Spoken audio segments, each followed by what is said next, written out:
జనసేన వస్తామా? మూడు కూటమి. మేము హిందువులు, మాకు ఏసు మతం గట్ట లేదు. మా హిందూ మతాన్ని తొక్కేసిలా కాపాడుతున్నాడు. హిందూ మతాన్ని తొక్కేసిలా కాపాడుతున్నాడు. హిందూ మతాన్ని కాపాడాడు మోడీ గారు. మోడీ పొత్తు ఉంది, మనకి ఎన్ని కావాలితే అని తెచ్చుకోవచ్చు అక్కడి నుంచి. ఇంత క్రితం అయితే పొత్తు లేదు. పొత్తు లేక ఈ జగన్ అతని సంకరం ఉంటే ఏం పెట్టలేదు మాకు.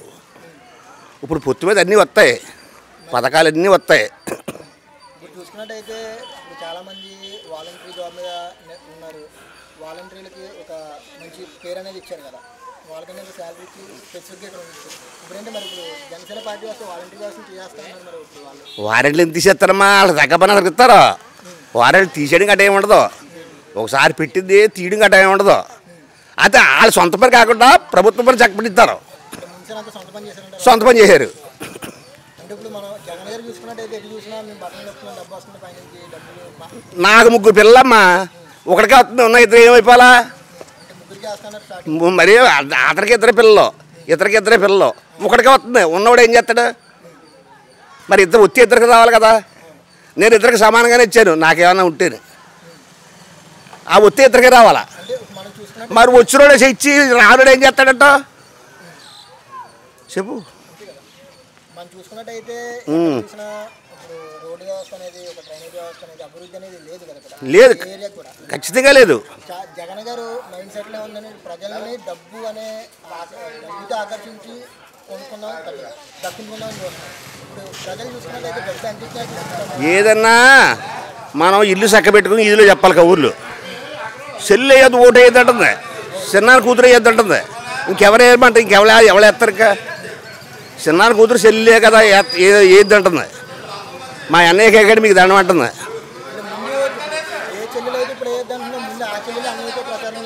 అన్నయ్యతో అప్పుడు వచ్చాడు, ఇప్పుడు పల్లె తోసాడు.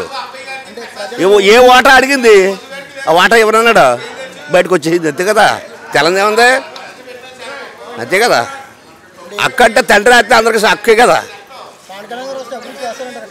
ఖచ్చితంగా జరుగుద్ది. అంటే మనకి మోడీ గారితో పొత్తుంది కాబట్టి. పొత్తు లేకపోతే అది అవదో, జనసేన కూడా అవడదు. మనకు మోడీ గారితో పొత్తుంది.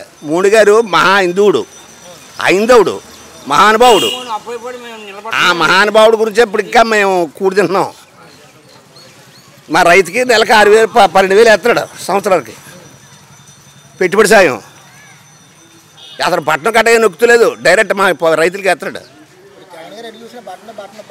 ఏం బట్టన? మాది బట్టనేటమ్మా, దొంగ బట్టన. అది మామూలు బట్టనుగా. అది ఎవరికి ఇచ్చారమ్మా? అబ్బాయి ఎవరికి, మా ఊళ్ళో ఒక్కడికి లేదు. ఎక్కడ బీ ప్రతిపోడు ఎవరికి ఇస్తారన్నాడు అంతే. పిఠాపురంలో ఏ పార్టీ వస్తుంది అనుకుంటున్నారు? జనసేన అండి. అంటే గీత గారిని చూడరంటారు ఈసారి? గీత గారిని చూసామండి ఆల్రెడీ. ఇప్పుడు జనసేన అంటే మనం ఎటు చూసినా డబ్బు పంచి పెడుతున్నాను, డబ్బు వేస్తున్నాను, అమ్మఒడి చెప్పి బట్టలు నొక్కున్నాను అంటారు కదా జగన్. దానిపై చాలా బట్టలు లేవండి. జనసేన ఎన్ని బట్టలు ఇచ్చినా, ఎన్ని లక్షలు ఇచ్చినా జనసేనకి వేస్తారండి ఓటు. అంటే ఇంకా ఎట్టి పరిస్థితులు ఇంకా చూడరు. ఎట్టి పరిస్థితుల్లో జగన్ గారిని చూడరు. గీత గారిని ఎటు చూసినా ప్రచారంలో చాలా బిజీగా ఉంటున్నారు. మిట్ట మధ్యాహ్నం అర్ధరాత్రి ఏం తెలియకుండా మొత్తం ఇంకా ప్రజల్లోనే తిరుగుతున్నారు. గీత గారిని చూస్తారండి. వైఎస్ఆర్ నుంచి వచ్చేస్తాను బయటికి రావాలా. వైఎస్ఆర్ నుంచి వచ్చి జనసేన వెళ్తే గీత గారిని చూస్తారు. అంటే ఏ మేరకు ఉంటుంది అంటారు ఈసారి? రేపు బహిరంగ సభ ఒకటి ఉంది పవన్ కళ్యాణ్ గారికి ఫిబ్రవరిలో. అంటే ఏ మేరకు ఉంటుంది అంటారు అక్కడ? పవన్ కళ్యాణ్ గారికి ఉంటుందండి ఎక్కువ. ఎట్టి పరిస్థితులు ఎవరికి ఉండదండి. అస్సలు వేరే పార్టీ ఉండదండి. ఇప్పుడు మనం చూసుకున్నట్టయితే పవన్ కళ్యాణ్ గారు మన స్వస్థలం చేస్తున్నారు, పిఠాపురం నియోజకవర్గం నుంచి రాజకీయం చేస్తున్నారు. అంటే మీకు ఏ విధంగా అనిపిస్తుంది? మాకు మేలు అనిపిస్తుంది. అంటే ఏమైనా అభివృద్ధి చేస్తున్నారు పిఠాపురం? 99% చేస్తారండి. 99%. అంటే ఇప్పుడు తను చూసుకున్నట్టయితే తన సొంత డబ్బు అంతా ఖర్చు పెట్టి ప్రజలకి ఖర్చు పెట్టారు. మొన్న ఏదైతే ఫిషింగ్ హార్బర్ వైజాగ్లో కలిపిందో తన సొంత ఇల్లులు అమ్మేసి తన మొత్తం అంతా ప్రజలకంటే దానం చేశారు. అది నిజమే కదా, ఫ్యాక్టే కదా చెప్పింది. అంటే ఇప్పుడు పవన్ కళ్యాణ్ గారు చూసుకుంటే ఒక సినిమా చేసుకుంటే అంత డబ్బు వస్తుంది, ఆయన కాలు మీద కాలేసి తీసుకుని తిరగచ్చు. ఏ విధంగా ఉంటారంటారు ఇంక ప్రభావం? చెప్తున్నాం కదండి, ఆయన సొంత రూపుకి వచ్చి పెడుతున్నారో, ఏ పదవి లేకుండా సొంత రూపుకి వచ్చి పెడుతున్నారో ఆయనకి మద్దతు ఉంటుందండి. ఎంత మెజార్టీ వస్తుంది? 1,00,000 ఓట్ల మెజార్టీ ఉంటుందండి. ఎట్టి పరిస్థితుల్లో పక్క పవన్ కళ్యాణ్